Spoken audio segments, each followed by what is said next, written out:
Di mana, Kak? Di Pamulang 1. Pamulang 1 ini. Oh, di Pamulang 1. Ya. Kelas berapa, Pak?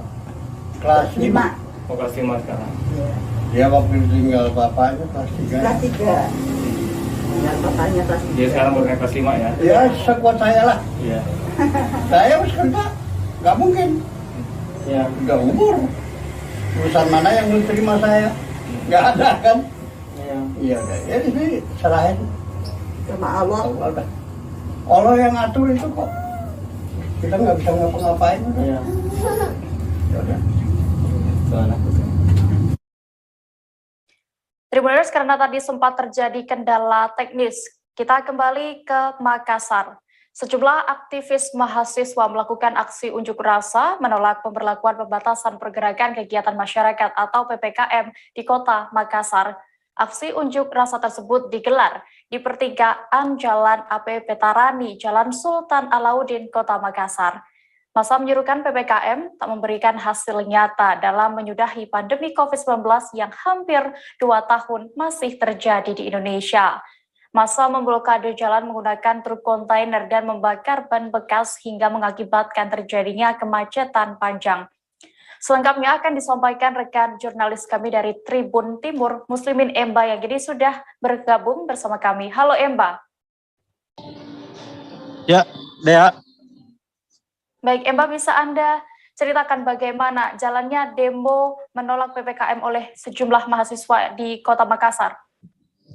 Ya, Dea, dapat kami laporkan bahwasanya Jumat sore kemarin telah terjadi aksi unjuk rasa oleh 30-an mahasiswa yang menamakan diri Gerakan Pemuda dan Mahasiswa Makassar.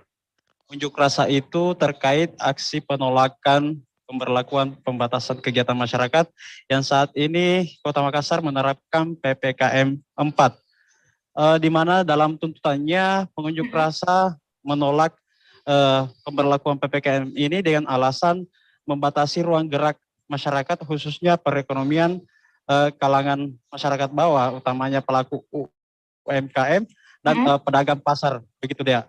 Iya, lalu berdasarkan informasi yang sudah Anda himpun, apakah diketahui apa saja tuntutan dari para peserta aksi demo kali ini?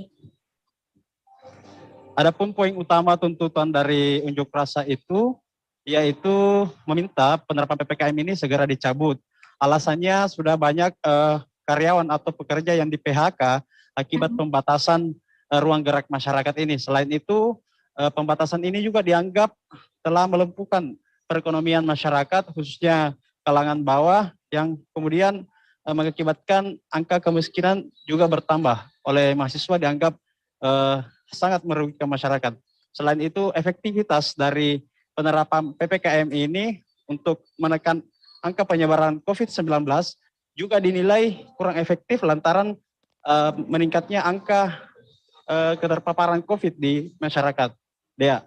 Iya, Emba, informasinya juga para peserta aksi demo ini melakukan aksi pembakaran ban bekas. Apa alasannya?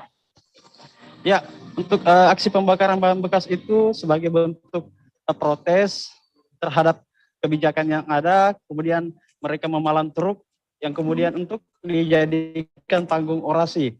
Akibatnya dari aksi tersebut, kemacetan panjang pun tidak terhindarkan di Jalan Sultan Alauddin dan Jalan AP Petarani. Adapun beberapa pihak aparat kepolisian yang berjaga itu hanya mampu mengurai kemacetan dan berusaha untuk menghalangi masyarakat mahasiswa untuk tidak memalan truk, namun tidak begitu dihiraukan oleh mahasiswa. Iya. Dea. Baik, terima kasih rekan jurnalis Tribun Timur, Emba, dan Tribuners, tadi juga rekan kami sudah melakukan wawancara bersama Ketua Umum Gepmar, Muh Isyan. Berikut wawancara selengkapnya untuk Anda. Dijelaskan alasan demo hari ini menolak PPKM seperti apa? Alasan demo PPKM itu bermula pada bagaimana kesengsaraan yang kami dengar, yang kami lihat pada realitas yang ada di masyarakat. Itu sudah bukan menjadi rahasia lagi. Artinya kita sudah bersama bagaimana pengangguran semakin bertambah, bagaimana ekonomi semakin bertumbuh. Karena pembatasan yang ada itu sangat mempengaruhi pertumbuhan ekonomi yang ada. Maka dari itu saya merasa bahwa kebijakan pemerintah PPKM ini ketika kita melihat juga kesehatannya, yang dimana semakin hari semakin bertambah angka COVID. Ini PPKM tidak efektif. Makanya karena melihat sisi kesejahteraan masyarakat, mempertimbangkan juga efektivitas terhadap bagaimana bagaimana kontribusinya untuk mengurangi angka penyebaran COVID, kami merasa bahwa ini tidak efektif dan seharusnya memang dicabut saja karena hanya menjerumuskan kita kepada lembah kemiskinan yang ada dan kesenjangan ekonomi di kota. Informasi berikutnya datang dari Sorong, Papua. Sejumlah penumpang pesawat maskapai Sriwijaya Air dengan nomor penerbangan SJ570 Surabaya tujuan Sorong ditemukan tidak memiliki surat izin masuk. Hal ini dibenarkan oleh anggota Satuan Tugas COVID-19 Kota Sorong, Rutni Sasabone. Bahkan kejadian ini disebut telah terjadi berulang kali. Untuk mengetahui informasi lebih detailnya, sudah bergabung bersama kami rekan jurnalis Tribun Papua, Safwan Asyari Raharus, yang kini akan menyampaikan laporan. Halo, Safwan. Halo, Dea. Ya, Safwan, apakah benar ada sejumlah penumpang dari maskapai Sriwijaya Air dari Surabaya tujuan Sorong ini tidak memiliki izin masuk? Iya, Dea dan juga Tribuners dimanapun Anda berada. Hari ini dapat saya kabarkan dari kota Sorong, Papua Barat, bahwasannya beberapa hari yang lalu sejumlah penumpang dari maskapai Sriwijaya Air diperiksa oleh petugas yang ada di bandara. Namun dalam pemeriksaan tersebut sejumlah penumpang tersebut mereka tidak memiliki surat izin masuk keluar kota Sorong. Begitu, ya. Ya, sahabat. Lalu bagaimana dengan respon para petugas saat mendapati penumpang yang tidak memiliki izin masuk ini? Ya, Dea. Sudah beberapa kali petugas sempat memarahi masyarakat yang masuk keluar dengan tanpa izin. Beberapa pekan yang lalu sempat petugas menangkap sejumlah masyarakat yang masuk di Bandara Deo tanpa surat izin masuk dan mereka menahan kartu tanda penduduk mereka. Berbeda halnya dengan yang kemarin, petugas sempat memarahi para pengunjung yang datang dari Surabaya menuju ke kota Sorong karena tidak mengantongi izin masuk keluar kota Sorong. Oke. Lalu berdasarkan informasi yang sudah Anda himpun, Safwan, sudah berapa kali totalnya petugas ini menemukan kejadian seperti ini? Ya, sejak pemberlakuan PPKM hingga saat ini sudah beberapa kali petugas menemukan kejadian seperti ini. Namun secara pastinya belum ini karena masing-masing petugas di rolling sehingga belum diketahui berapa pastinya begitu. Iya, baik. Lalu melihat ini kejadian ini sudah berulang kali ya, apa langkah yang telah ditempuh oleh pihak Satgas dengan Bandara Kota Surabaya? Iya, berdasarkan wawancara kami dengan pihak petugas Satgas COVID-19 Kota Sorong sendiri, sudah mereka laporkan hal tersebut ke pihak Bandara Surabaya, namun hingga saat ini tidak direspon. Bahkan para petugas sempat melakukan komunikasi langsung via telepon, namun mereka tidak merespon hal tersebut. Sehingga itu yang menjadi kekecewaan tersendiri dari pihak petugas sendiri di Kota Sorong sendiri. Ya. Ya, baik Tribuners, tadi rekan kami Safwan sudah mendapatkan keterangan dari anggota Satuan Tugas COVID-19 Kota Sorong terkait kasus ini, yakni bersama Rutni Sasabone. Berikut liputan selengkapnya untuk Anda. Lalu koordinasi dengan pihak salah satunya maskapai dari semua daerah. Kemarin kami kedapatan dari maskapai Sriwijaya SJ570 penerbangan asal Surabaya yang masuk ke Sorong. Itu ada beberapa penumpang tidak memiliki surat izin masuk. Padahal kami selalu koordinasi dari tanggal 6 Selalu ada temuan dari maskapai Sriwijaya yang kemarin SJ570, dan kami sudah koordinasi dengan Pak Sigit, tapi mereka tidak bisa bekerja sama dengan baik dari pihak Surabaya.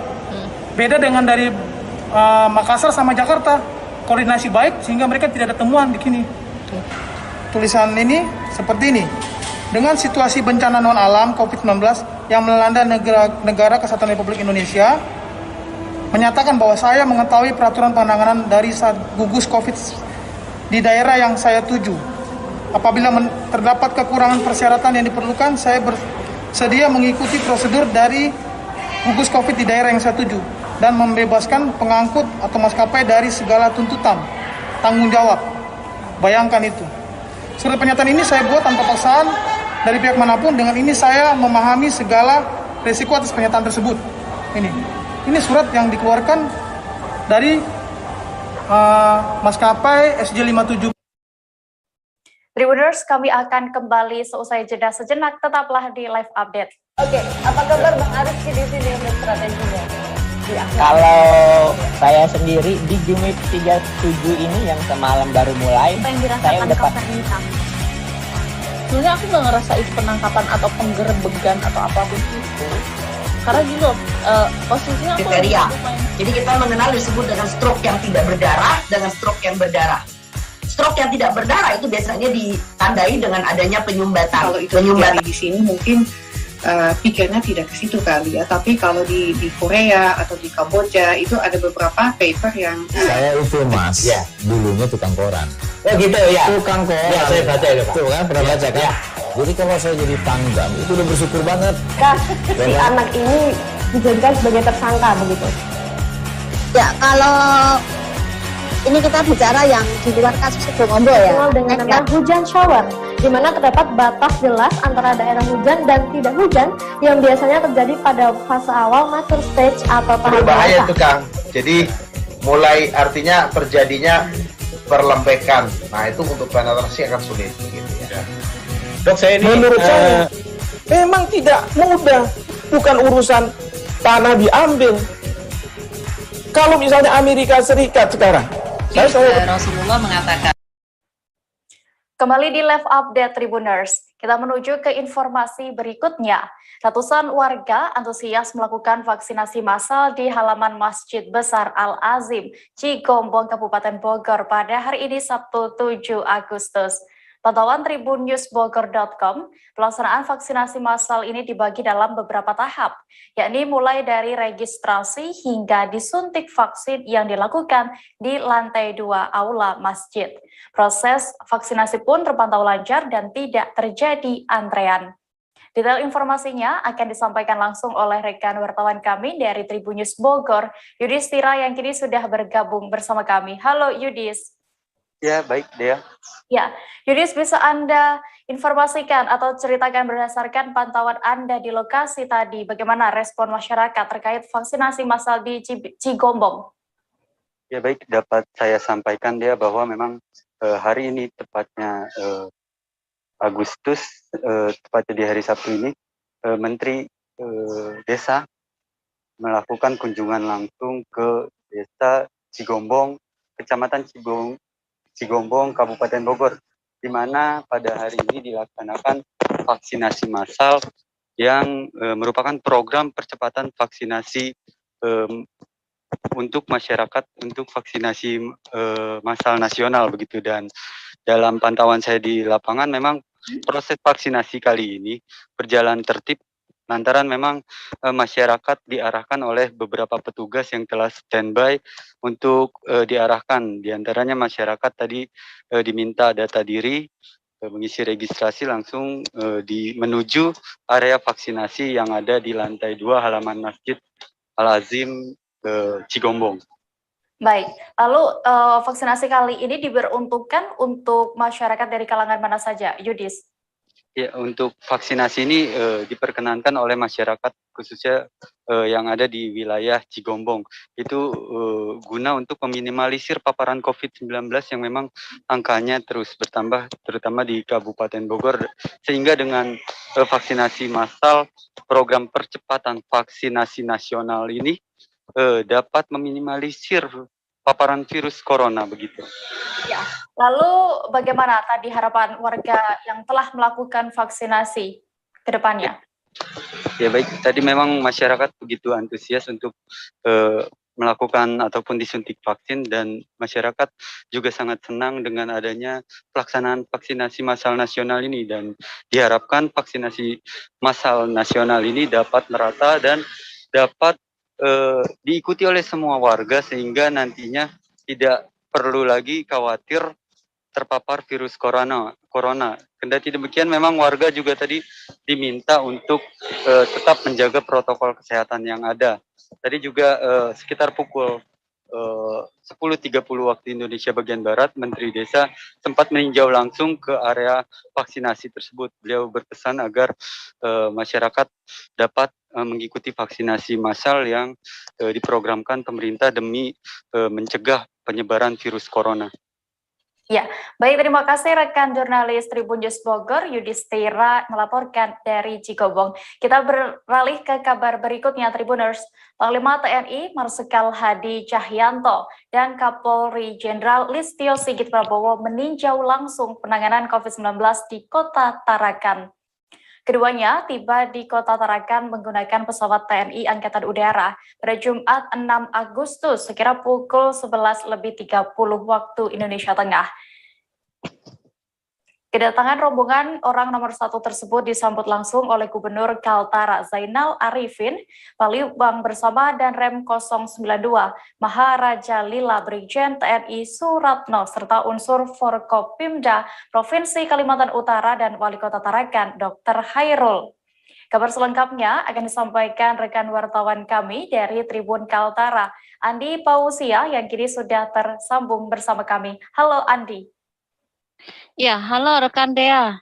Ya, Andi, bisa Anda informasikan sebenarnya dalam rangka apa Panglima dan juga Kapolri berkunjung ke Kaltara pada Jumat kemarin? Ya, baik rekan Dea. Selamat sore Tribuner, saya Andi melaporkan dari Kota Tarakan, Provinsi Kalimantan Utara. Ya, dapat saya sampaikan memang pada tanggal 6 Agustus 2021 kemarin, tepatnya sekitar pukul 11.30 WITA, Kota Tarakan dan Provinsi Kalimantan Utara kedatangan orang nomor 1 di jajaran TNI dan Polri, yakni Panglima TNI Marsikal TNI Hadi Cahyanto dan Kapolri Jenderal Polisi Listio Sigit Prabowo. Kedatangan rombongan menggunakan pesawat TNI Angkatan Laut dan TNI Angkatan Udara dan tiba di Apron Lanut Anang Busra, Kota Tarakan. Adapun kedatangan rombongan ini dalam rangka untuk memastikan dan memantau bagaimana penanganan COVID-19 di Provinsi Kalimantan Utara, begitu juga di penanganan pandemi COVID-19 di Kota Tarakan dan 4 kabupaten lainnya di Provinsi Kalimantan Utara. Selain itu juga Panglima TNI dan Kapolri meninjau bagaimana realisasi pelaksanaan vaksinasi di Provinsi Kalimantan Utara. Juga dalam hal ini Panglima TNI dan Kapolri juga memastikan secara langsung bagaimana penggunaan aplikasi Silacak yang diterapkan oleh Babinsa dan Babinkam Tipmas serta unsur kelurahan yang tim Satgas yang bertugas di kelurahan. Selain itu juga di momen itu juga secara simbolis Panglima TNI menyerahkan tabung oksigen konsentrator kepada Wali Kota Tarakan Dr. Hairul, Master Kesehatan. Demikian Dea. Iya, lalu bisa Anda jelaskan seperti apa proses simulasi yang dilakukan Babinsa dan Babinkam Tipmas menggunakan aplikasi Silacak dan Inaris ini, Andi? Ya, baik rekan Dea. Sebelum saya sampaikan bagaimana penggunaan aplikasi Silacak dan Inaris ini, sebelumnya saya sampaikan dulu bagaimana hasil pemaparan yang disampaikan oleh Gubernur Kaltara, Dr. Andes Zainal Arifin Palembang dan juga Wali Kota Tarakan, Dr. Hairul. Dalam paparannya, Gubernur Kaltara, Dr. Andes Zainal Arifin Palembang menyampaikan per 5 Agustus 2021 total kasus konfirmasi di Provinsi Kalimantan Utara tercatat sekitar 23.923 yang terkonfirmasi positif COVID-19. Dan dari 4 kabupaten dan 1 kota yang ada di Provinsi Kalimantan Utara, hanya Tanah Tidung yang memasuki kategori risiko sedang, sementara 3 kabupaten lainnya dan 1 kota termasuk Kota Tarakan memasuki zona merah atau risiko tinggi. Adapun capaian vaksinasi disampaikan Gubernur Kaltara, untuk di Kaltara sendiri pada dosis pertama mencapai sekitar 17,71% dan untuk vaksinasi dosis kedua mencapai sekitar 8,14%.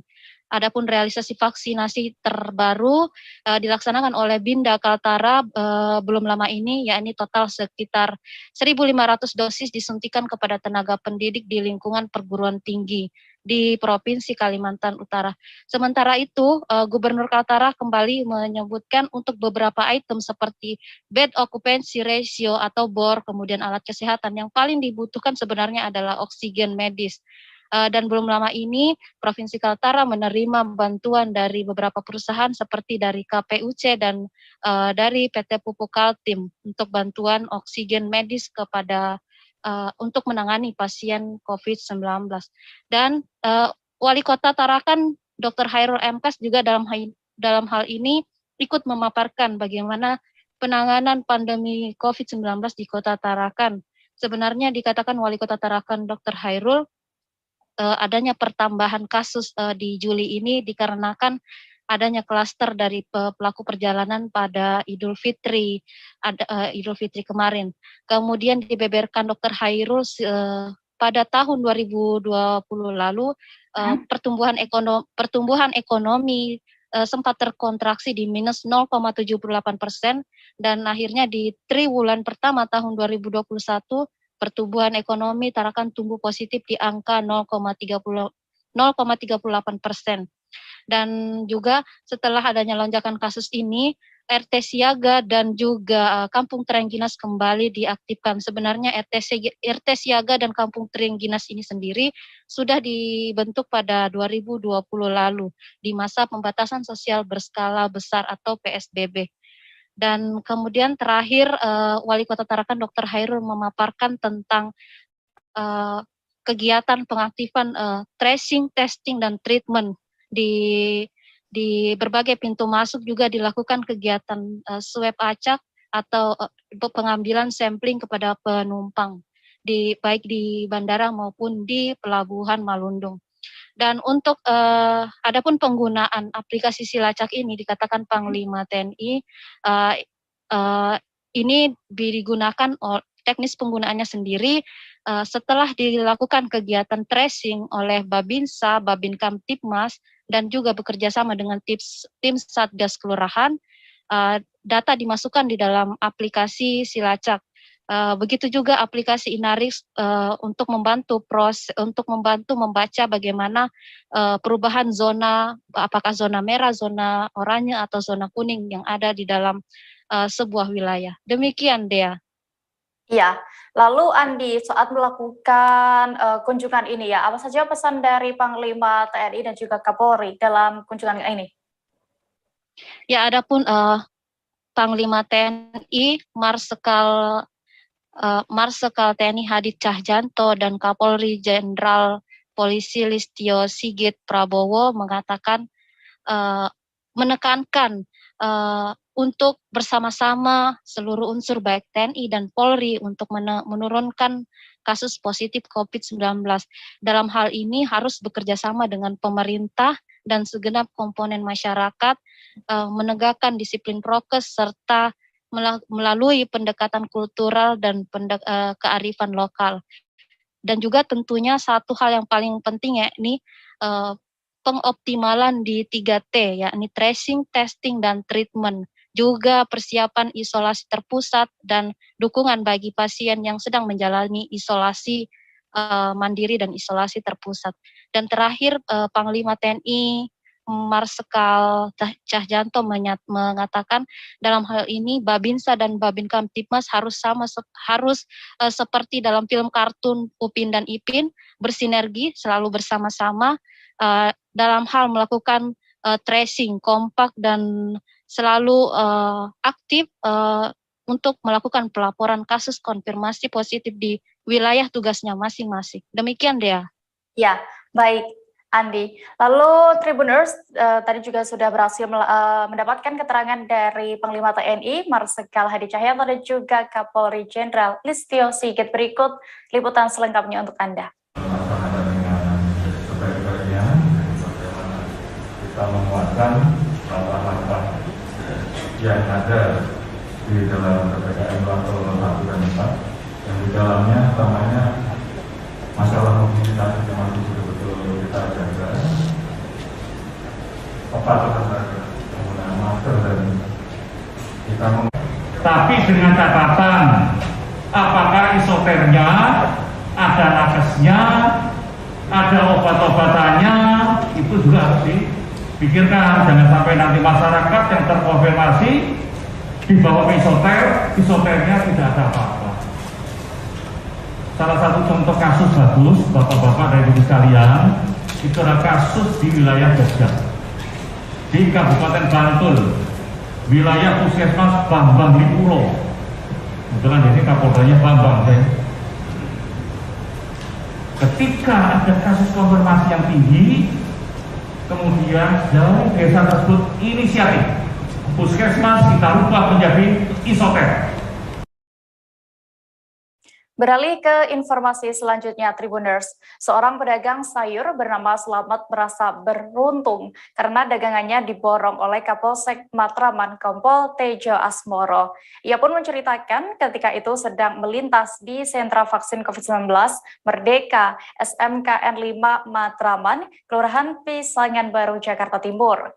Ia pun kemudian dipanggil oleh Kompol Tejo dan ditanya apakah sudah mengikuti vaksin atau belum. Slamet kemudian pun diminta untuk mengikuti vaksinasi dan barang dagangannya pun diborong untuk dibagikan kepada warga yang sudah divaksin di sana. Untuk mengetahui lebih detail informasinya sudah bergabung bersama kami rekan Warta Kota Miftahul Munir yang akan menyampaikan laporan. Halo Munir. Halo, Dea. Ya, Munir, berdasarkan informasi yang Anda dapat dan juga pantauan Anda, bisa Anda ceritakan bagaimana Kapolsek Matraman ini memborong dagangan dari pedagang sayur?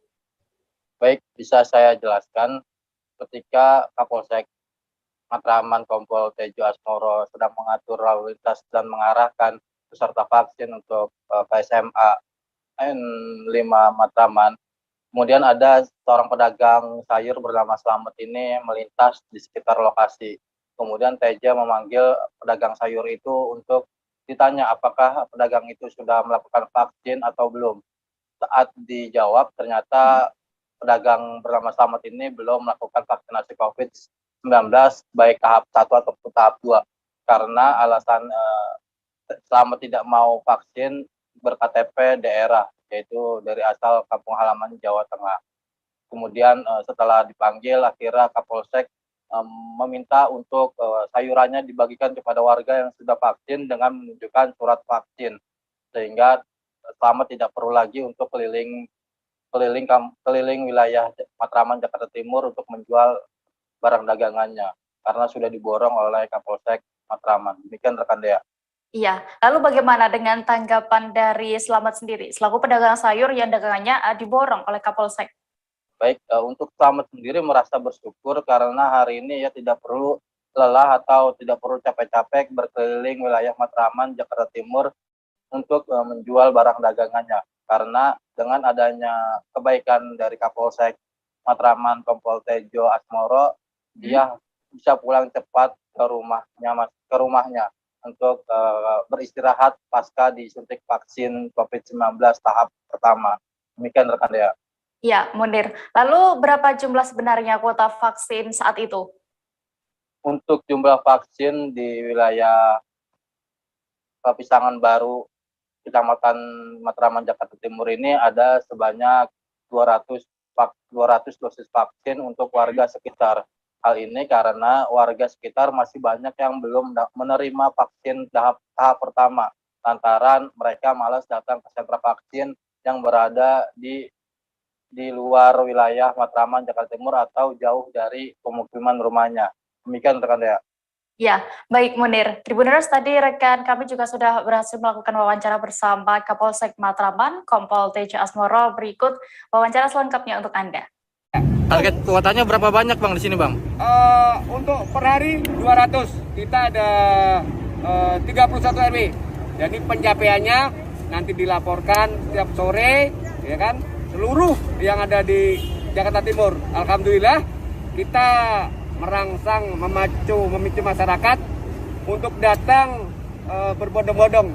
Makanya tadi ada tukang sayur yang pas melintas, ya kita saat mengatur lalu lintas atau warga yang datang kita panggil, dan kebetulan tukang sayurnya belum vaksin, jadi kita vaksin sekalian. Ada macam-macam sayur, tahu tempe, ikan asin, jengkol, juga buah-buahan. Artinya diborong Pak ya untuk sayur-sayurannya Pak? Iya, kita borong semua. Jadi nanti si abang selesai vaksin tinggal pulang. Jadi tidak nunggu vaksin, tidak ada jual, kasihan. Dan sayurannya diberikan kepada warga-warga yang setelah vaksin? Warga yang selesai vaksin, ya kan? Warga selesai vaksin, alhamdulillah dari Pak RW, Bu Lurah sangat antusias warga datang untuk melaksanakan vaksin. Tribuners, kami akan kembali seusai jeda sejenak, tetaplah di live update. Oke, apa kabar Bang Arifki di sini untuk strateginya? Kalau saya sendiri di Jumip 37 ini yang semalam baru mulai, saya udah sebenarnya aku nggak ngerasa itu penangkapan atau penggerebegan atau apapun itu, karena gini loh, posisinya aku kriteria. Jadi kita mengenal disebut dengan stroke yang tidak berdarah dengan stroke yang berdarah. Stroke yang tidak berdarah itu biasanya ditandai dengan adanya penyumbatan. Kalau itu terjadi di sini mungkin pikirnya tidak ke situ kali ya, tapi kalau di Korea atau di Kamboja itu ada beberapa paper yang saya itu Mas, ya, dulunya tukang koran. Oh gitu ya. Tukang koran. Ya, saya baca itu Pak. Tuh kan pernah baca kan? Ya. Jadi kalau saya jadi Pangdam itu udah bersyukur banget. Si anak ini dijadikan sebagai tersangka begitu. Ya, kalau ini kita bicara yang di luar kasus Situbondo ya. Dengan nama hujan shower, di mana terdapat batas jelas antara daerah hujan dan tidak hujan yang biasanya terjadi pada fase awal mature stage atau tahap berbahaya itu Kang. Jadi mulai artinya terjadinya perlembekan. Nah itu untuk penetrasi akan sulit. Gitu, ya. Dok, saya ini menurut saya memang tidak mudah, bukan urusan tanah diambil. Kalau misalnya Amerika Serikat sekarang, Rasulullah mengatakan dalam sebuah hadis bahwa berpuasa di 6 hari Syawal itu. Oke, apa kabar Bang Arifki di sini untuk strateginya? Kalau saya sendiri di Jumip 37 ini yang semalam baru mulai, saya udah sebenarnya aku nggak ngerasa itu penangkapan atau penggerebegan atau apapun itu, karena gini loh, posisinya kriteria. Jadi kita mengenal disebut dengan stroke yang tidak berdarah dengan stroke yang berdarah. Stroke yang tidak berdarah itu biasanya ditandai dengan adanya penyumbatan. Kalau itu terjadi di sini mungkin pikirnya tidak ke situ kali ya, tapi kalau di Korea atau di Kamboja itu ada beberapa paper yang saya itu Mas, ya, dulunya tukang koran. Oh gitu ya. Tukang koran. Ya, saya baca itu Pak. Tuh kan pernah baca kan? Ya. Jadi kalau saya jadi Pangdam itu udah bersyukur banget. Si anak ini dijadikan sebagai tersangka begitu. Ya, kalau ini kita bicara yang di luar kasus Situbondo ya. Dengan nama hujan shower, di mana terdapat batas jelas antara daerah hujan dan tidak hujan yang biasanya terjadi pada fase awal mature stage atau tahap berbahaya itu Kang. Jadi mulai artinya terjadinya perlembekan. Nah itu untuk penetrasi akan sulit. Gitu, ya. Dok, saya ini menurut saya memang tidak mudah, bukan urusan tanah diambil. Kalau misalnya Amerika Serikat sekarang, Rasulullah mengatakan dalam sebuah hadis bahwa berpuasa di 6 hari Syawal itu. Oke, apa kabar Bang Ariski di sini untuk strateginya? Kalau saya sendiri di Jumip 37 ini yang semalam baru mulai, saya udah Sebenarnya aku nggak ngerasa itu penangkapan atau penggerebegan atau apapun itu. Karena gini loh, posisinya aku kriteria. Jadi kita mengenal disebut dengan stroke yang tidak berdarah dengan stroke yang berdarah. Stroke yang tidak berdarah itu biasanya ditandai dengan adanya penyumbatan. Kalau itu terjadi di sini mungkin pikirnya tidak ke situ kali ya. Tapi kalau di Korea atau di Kamboja itu ada beberapa paper yang Saya itu Mas, dulunya tukang koran. Oh gitu ya. Tukang koran. Ya, saya baca itu Pak. Tuh kan, pernah baca kan? Ya. Jadi kalau saya jadi tanggam, itu udah bersyukur banget. Si anak ini dijadikan sebagai tersangka begitu. Ya, kalau ini kita bicara yang di luar kasus hukum. Terima kasih Tribuners, Anda masih setia menyaksikan live update. Kita menuju ke Lampung. Kabar baik bagi masyarakat Lampung yang membutuhkan oksigen. Kini Kepolisian Daerah Lampung membuka gerai oksigen presisi. Gerai oksigen yang berada di area Lampung Gas, Jalan Candimas, kilometer 24,5 Candimas, Natar, Lampung Selatan ini dibuka untuk umum. Pihak Polda menyampaikan siapa saja yang membutuhkan oksigen, baik masyarakat biasa ataupun dari rumah sakit bisa mengisi ulang oksigen di gerai tersebut. Informasi lengkapnya akan disampaikan oleh rekan jurnalis kami dari Tribun Lampung, Joviter Husin yang kini sudah tersambung bersama kami. Halo Joviter. Iya, Dea. Selamat sore. Ya, Joviter bisa Anda informasikan bagaimana proses penyaluran oksigen ini oleh Polda Lampung di Natar, Kabupaten Lampung Selatan. Baik, Dea. Sebelumnya bisa saya sampaikan bahwa liquid oksigen ini merupakan bantuan CSR dari PT Pupuk Indonesia. PT Pupuk Indonesia mempercayakan kepada Polda Lampung untuk penyaluran dan manajemen pengawasan segala macamnya. Baik, Dea. Ya, lalu masyarakat dari kalangan mana saja yang bisa mengakses oksigen gratis ini dan pastinya ada syaratnya ya, apa saja syaratnya? Iya. Gerai oksigen ini mulai dibuka Jumat kemarin, diperuntukkan bagi masyarakat umum yang membutuhkan dan rumah sakit yang saat ini memang dalam keadaan sulit untuk mencari liquid oksigen. Persyaratannya cukup mudah. Kapolda Lampung Irjen Pol Hendro Sugiyatno menyampaikan bagi yang ingin mengambil liquid oksigen cukup membawa kartu identitas diri. Nanti panitia akan melakukan pendataan bahwa mereka memang benar-benar membutuhkan oksigen tersebut. Baik, Dea. Ya, baik Joviter. Lalu saat ini apakah sudah banyak warga yang mengakses isi ulang oksigen gratis ini, Joviter? Ya, penyaluran sendiri bisa langsung dilakukan setelah pemindahan dari tangki distribusi ke tangki penampungan. Dan ada beberapa sejumlah masyarakat sekitar sudah bisa mengambil untuk satu warga dengan jatah satu tabung ukuran 1 meter kubik. Sementara untuk dari pihak rumah sakit itu kemarin ada sekitar 20 mobil sudah mengantri di gerai oksigen tersebut. Ya, baik, terima kasih rekan jurnalis Tribun Lampung, Joviter Husin yang sudah melaporkan. Selamat kembali bertugas. Dari Lampung kita beralih ke Aceh. Aparatur sipil negara di lingkup pemerintah Aceh telah berhasil menyumbang ribuan darah kantong dalam program donor darah Tribuners. Kegiatan donor darah itu merupakan agenda rutin ASN pemerintah Aceh yang digagas oleh Gubernur Nova Iriansyah pada awal Mei 2020. Setiap giliran donor tiba sesuai kalender, petugas PMI akan berkunjung ke SKPA untuk memfasilitasi donor darah. Sejak program donor darah ini rutin berjalan, PMI sudah mampu memenuhi hingga 70% kebutuhan darah di Aceh. Detail informasinya akan disampaikan langsung oleh rekan wartawan kami dari Serambi Indonesia yang kini sudah bergabung bersama kami. Halo Suburdani. Ya, halo Dea. Selamat sore dari Aceh. Ya Dea, Tribuners, saya Suburdani saat ini melaporkan dari Kota Banda Aceh, Provinsi Aceh. Di mana ada satu program pemerintah Aceh yang sudah digagas oleh Gubernur Aceh Nova Iriansyah sejak tahun 2020, di mana para ASN wajib dalam tanda kutip untuk melakukan donor darah yang kerjasamanya dilakukan bersama dengan Palang Merah Indonesia Kota Banda Aceh dan Palang Merah Indonesia Aceh.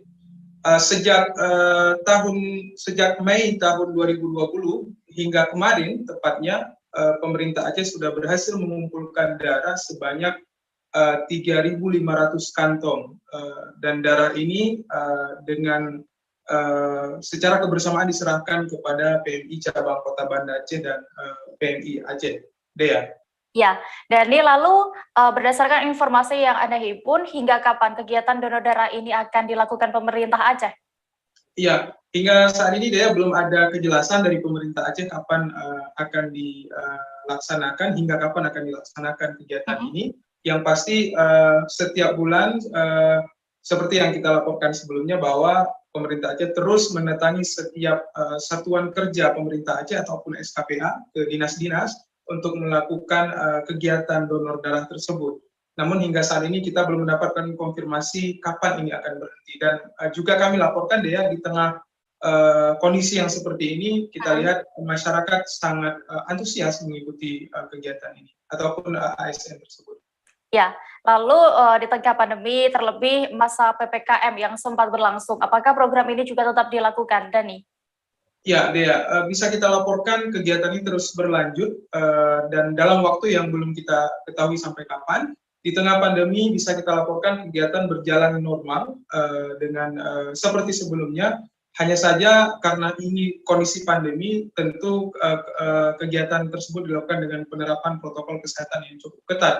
Begitu juga para pendonor yang ingin melakukan donor, kalau sebelumnya hanya diperiksa bisa donor atau tidak, namun karena kondisi pandemi mungkin prokesnya lebih ketat ya. Ya, baik, terima kasih Subur Dani melaporkan langsung dari Aceh. Selamat kembali bertugas. Tribuners, kami akan kembali seusai jeda sejenak, tetaplah di live update. Oke, apa kabar Bang Arif di sini untuk strateginya? Kalau saya sendiri di Jumip 37 ini yang semalam baru mulai, saya udah sebenarnya aku nggak ngerasa itu penangkapan atau penggerebegan atau apapun itu, karena gini loh, posisinya aku kriteria. Jadi kita mengenal disebut dengan stroke yang tidak berdarah dengan stroke yang berdarah. Stroke yang tidak berdarah itu biasanya ditandai dengan adanya penyumbatan. Kalau itu terjadi di sini mungkin pikirnya tidak ke situ kali ya, tapi kalau di Korea atau di Kamboja itu ada beberapa paper yang saya itu Mas, ya, dulunya tukang koran. Oh gitu ya. Tukang koran. Ya, saya baca itu Pak. Tuh kan, pernah baca kan? Ya. Jadi kalau saya jadi pangdam itu udah bersyukur banget. Si anak ini dijadikan sebagai tersangka begitu. Ya, kalau ini kita bicara yang di luar kasus Situbondo ya. Dengan nama hujan shower, di mana terdapat batas jelas antara daerah hujan dan tidak hujan yang biasanya terjadi pada fase awal mature stage atau tahap berbahaya itu Kang. Jadi mulai artinya terjadinya perlempekan. Nah itu untuk penetrasi akan sulit. Gitu ya. Dok, saya ini menurut saya memang tidak mudah. Bukan urusan tanah diambil. Kalau misalnya Amerika Serikat sekarang, Rasulullah mengatakan dalam sebuah hadis bahwa berpuasa di 6 hari Syawal itu. Oke, apa kabar Bang Arif di sini untuk strateginya? Kalau saya sendiri di Jumip 37 ini yang semalam baru mulai, saya udah sebenarnya aku nggak ngerasa itu penangkapan atau penggerebegan atau apapun itu, karena gini loh, posisinya aku kriteria. Jadi kita mengenal disebut dengan stroke yang tidak berdarah dengan stroke yang berdarah. Stroke yang tidak berdarah itu biasanya ditandai dengan adanya penyumbatan. Kalau itu terjadi di sini mungkin pikirnya tidak ke situ kali ya, tapi kalau di Korea atau di Kamboja itu ada beberapa paper yang saya itu Mas, ya, dulunya tukang koran. Oh gitu ya. Tukang koran. Ya, saya baca itu Pak. Tuh kan, pernah baca kan? Ya. Jadi kalau saya jadi pangdam itu udah bersyukur banget. Si anak ini dijadikan sebagai tersangka begitu. Ya. Tribuners, Anda masih menyaksikan live update. Kabar selanjutnya datang dari Riau. Relawan peduli COVID-19 Riau meminjamkan tabung oksigen secara gratis untuk masyarakat yang terpapar virus corona. Tidak hanya tabung, tapi juga sekaligus dengan regulator, selang dan juga isinya yang diberikan secara gratis. Kegiatan ini dilakukan di Sekretariat Ikatan Keluarga Persaudaraan Tionghoa Bengkalis atau IKPTB. Peminjaman ini diperuntukkan bagi pasien COVID-19 yang betul-betul membutuhkan dengan kriteria saturasi oksigennya di bawah 95%. Selengkapnya akan disampaikan rekan jurnalis kami dari Tribun Pekanbaru, Alexander, yang kini sudah terhubung bersama kami. Halo Alex. Halo rekan Dea.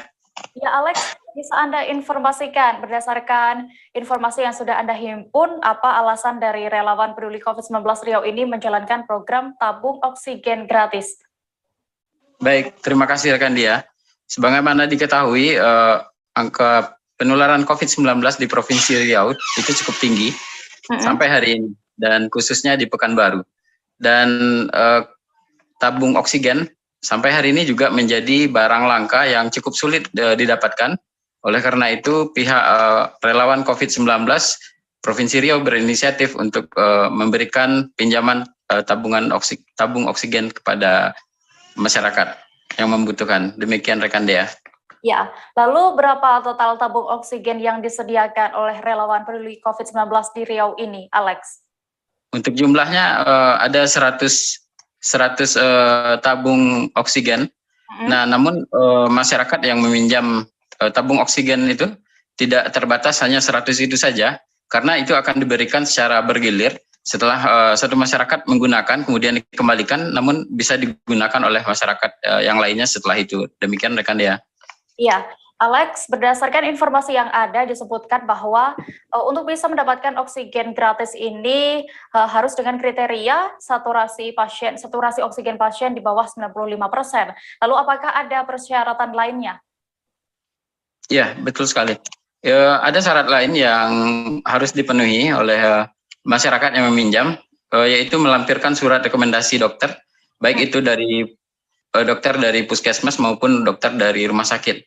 Nah, bagi masyarakat yang sudah meminjam itu tidak terbatas bisa meminjam sekali itu saja, namun selanjutnya masih tetap bisa meminjam dengan memenuhi prosedur yang telah ditetapkan. Demikian rekan Dea.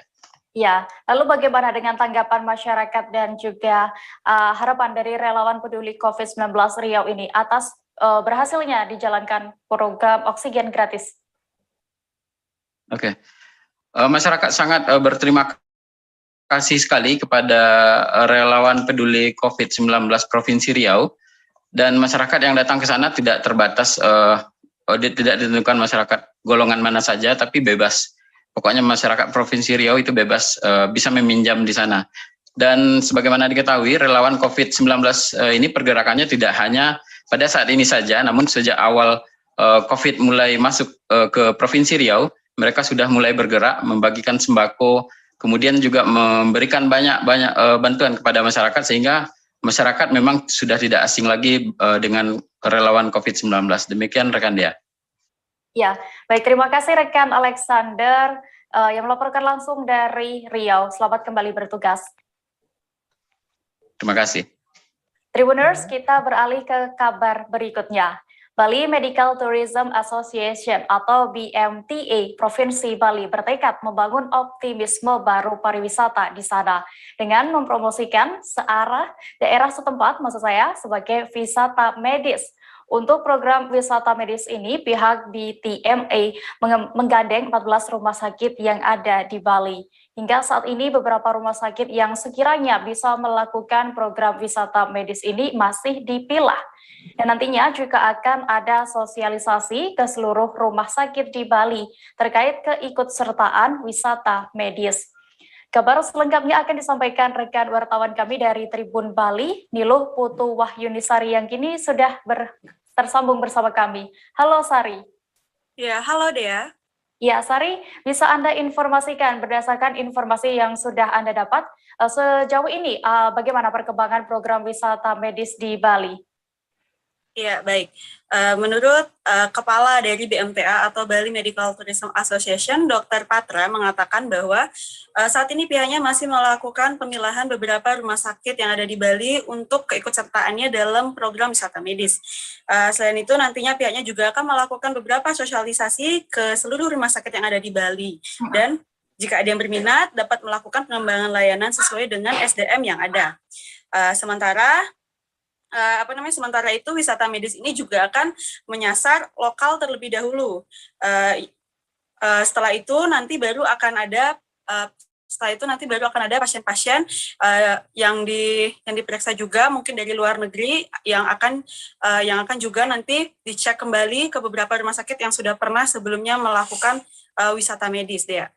Ya, lalu berapa rumah sakit pemerintah dan ataupun swasta yang sejauh ini sudah terdaftar untuk mengikuti wisata medis ini, Sari?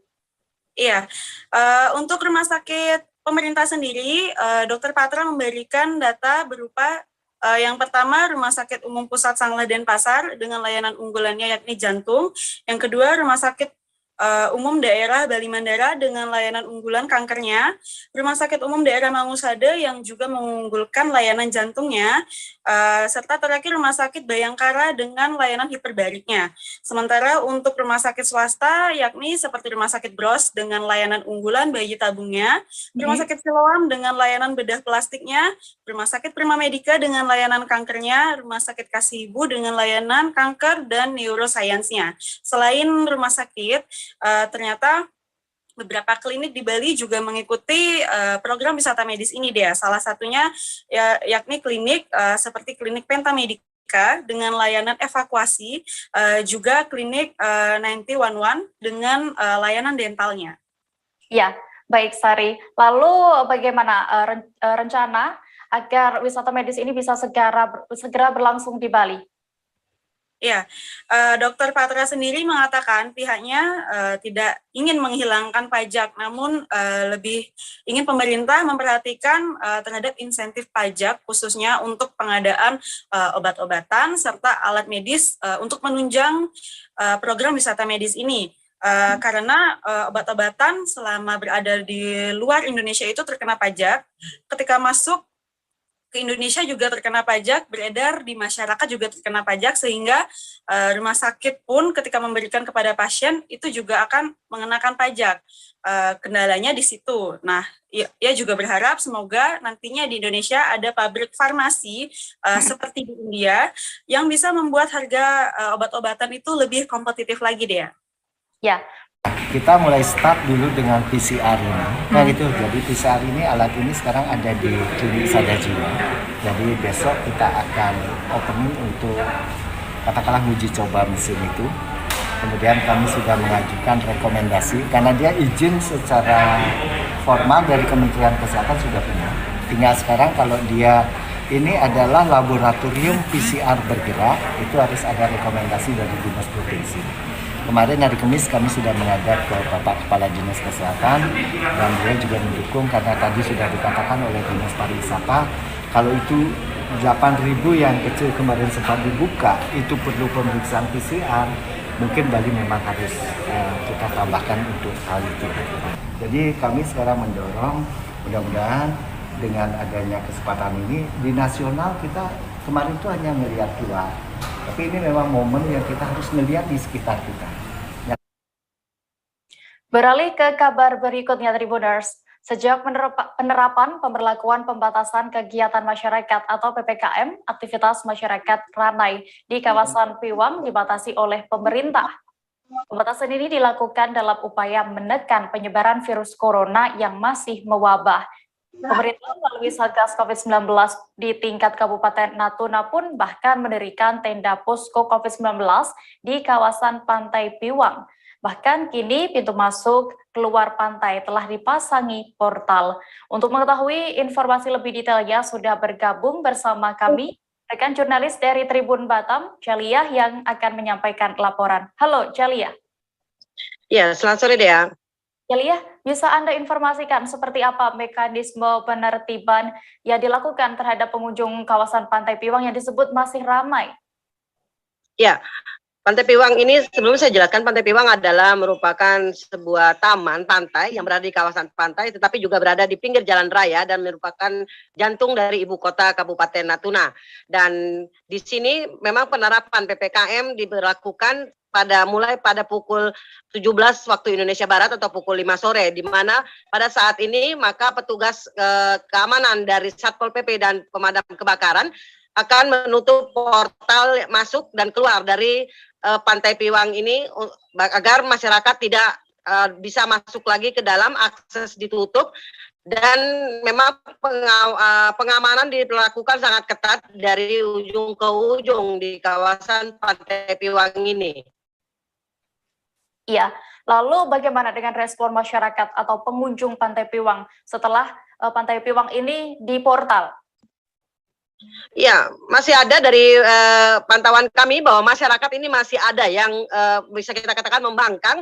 Jadi mereka masih tetap mengabaikan petugas keamanan. Bahkan dari pantauan kami, walaupun portal sudah ditutup, mereka masih bertahan berada di dalam pantai, sehingga membuat petugas harus bekerja 2 kali, meminta mereka untuk keluar dan membuka kembali portal yang sudah ditutup, seperti itu. Iya, Celia, selain pengunjung yang ingin bersantai maupun berolahraga di Pantai Piwang ini, apakah ada aktivitas masyarakat lainnya di sana? Ya, di kawasan Pantai Piwang ini kalau pada sore hari itu ya banyak pedagang-pedagang kuliner dan juga pedagang mainan anak-anak serta pedagang buah musim buah ini, karena musim buah dadakan saat ini. Dan memang di bagian pada para pedagang kuliner ini sendiri dibenarkan mereka untuk berjualan hingga pukul 22 atau pukul 10 malam, Dea. Iya, lalu apa sanksi yang diberikan oleh petugas keamanan dengan pengunjung yang tetap berada di kawasan Pantai Piwang di atas pukul 5 sore waktu setempat, Celia? Ya, sejauh ini sanksi yang diberikan masih berupa teguran dan himbauan kepada mereka, terutama kepada mereka yang memang masih berada di kawasan tersebut, dan juga yang tidak mengenakan masker diminta untuk mengenakan masker. Dan kemarin pantauan kami sendiri ada juga yang dipaksa untuk menyanyikan lagu Indonesia Raya karena sudah melanggar dari aturan yang sudah ditetapkan. Iya, baik. Tribuners, tadi juga rekan jurnalis kami, Celia, sudah berhasil mendapatkan keterangan dari salah seorang anggota keamanan di Pantai Piwang. Berikut liputan selengkapnya untuk Anda. Terbuka itu mulai dari jam 4.30 sampai jam 5 sore. Jadi 4.30 ya, pagi? Ya, sampai jam 5 sore sudah terbuka. Jadi kalau untuk itu kan ada yang berjualan. Untuk yang berjualan sendiri bagaimana, Pak? Yang berjualan itu kalau tidak salah sampai jam 10 malam yang ditutup di kawasan Pantai Piwang. Jadi masyarakat yang istilahnya melewati batas jam ini, lewati dari jam 5 sore ini ada sanksi kah? Untuk sementara waktu kita paling mengasih